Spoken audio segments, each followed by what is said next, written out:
friends, welcome to my channel.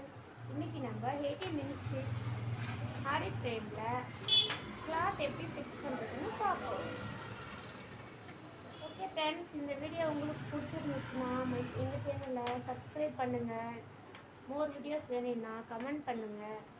அதே மாதிரி any doubt இருந்தாலும் எனக்கு கமெண்ட் பாக்ஸில் கமெண்ட் பண்ணுங்கள். இப்போது நாம் வீடியோக்குள்ளே போகலாமா? வாங்க. இப்போது 18 மினிட்ஸ் ஃப்ரேமு நம்ம ரெண்டு இருக்குது இல்லைங்களா, இதில் இந்த அட்ஜஸ்ட்மெண்ட் இருக்கிறத நம்ம தனியாக எடுத்து வச்சிடலாம். அட்ஜஸ்ட்மெண்ட் இல்லாமல் இருக்கிற இந்த வீடில் கிளாத்தை இப்படி விரித்து போட்டுக்கணும். போட்டு கரெக்டாக கிளாத்தை அட்ஜஸ்ட் பண்ணணும். அட்ஜஸ்ட் பண்ணிவிட்டு ஒரு தேன் தேய்ச்சி நம்ம சுற்றி இப்படி துணி பண்ணோம்னா ஃப்ரேமுக்கு துணி செட் ஆகிடும். அகெயின் இந்த அட்ஜஸ்ட்மெண்ட்டை கொஞ்சமாக இப்படி நம்ம யூஸ் பண்ணிக்கலாம்.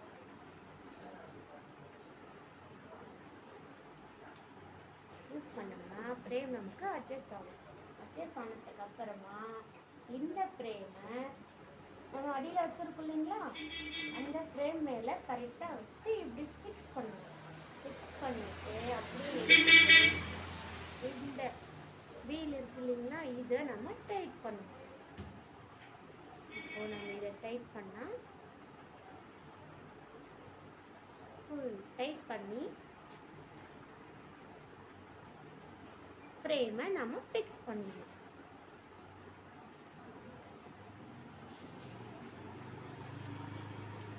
ஃப்ரேமை ஃபிக்ஸ் பண்ணதுக்கப்புறம் சுற்றியும் துணி இருக்கு இல்லைங்களா, இந்த துணியை நம்ம கட்டை விரலில் இப்படி பிடிச்சி இதை இந்த கட்டை விரலில் லெஃப்ட் ஹேண்ட் கட்டை விரலில் நம்ம இந்த ஸ்டாண்டை இப்படி பிடிச்சிக்கணும். ரைட் ஹேண்ட் கட்டை விரலில் துணியை நம்ம இப்படி இழுத்து விடணும்.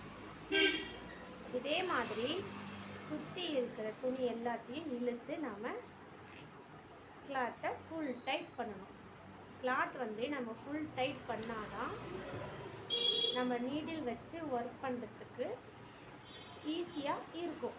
இல்லைன்னா ஊசி லூஸ் ஆகும், துணி லூஸ் ஆகும், ஸ்டிச்சிங் லூஸ் ஆகும், நமக்கு வரும்.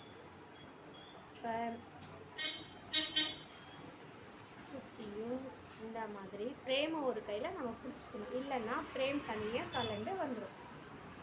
ஸோ ஃப்ரேம் கலண்டாமல் இந்த மாதிரி அட்ஜஸ்ட் பண்ணிவிட்டு இப்படி கரெக்டாக இப்படி நம்ம துணியை சுற்றி இப்படி இழுத்து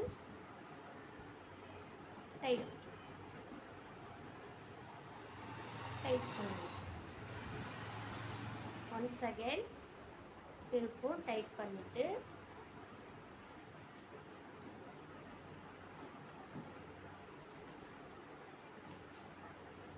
நம்ம இந்த இது லூஸ் ஆகிருக்கும், இதை இன்னும் டைட்டாக ஃபுல் டைட் பண்ணணும். இப்போது ஃப்ரேமை கட்டி பண்ணோம்னா இந்த மாதிரி சவுண்டு வரணும். சவுண்டு வந்தால் தான் நமக்கு ஃப்ரேமு கரெக்டாக இருக்குது அப்படி அர்த்தம். Okay friends, thank you. இதே மாதிரி வீடியோ வேணும்னா நம்ம சேனலை மறக்காமல் சப்ஸ்கிரைப் பண்ணிக்கோங்க. மறக்காமல் பெல் பட்டனை கிளிக் பண்ணுங்கள். கண்டினியூஸாக வீடியோஸ் அப்டேட் பண்ணலாம். ஓகே ஃப்ரெண்ட்ஸ், நெக்ஸ்ட் வீடியோவில் நம்ம பார்க்கலாம். தேங்க்யூ.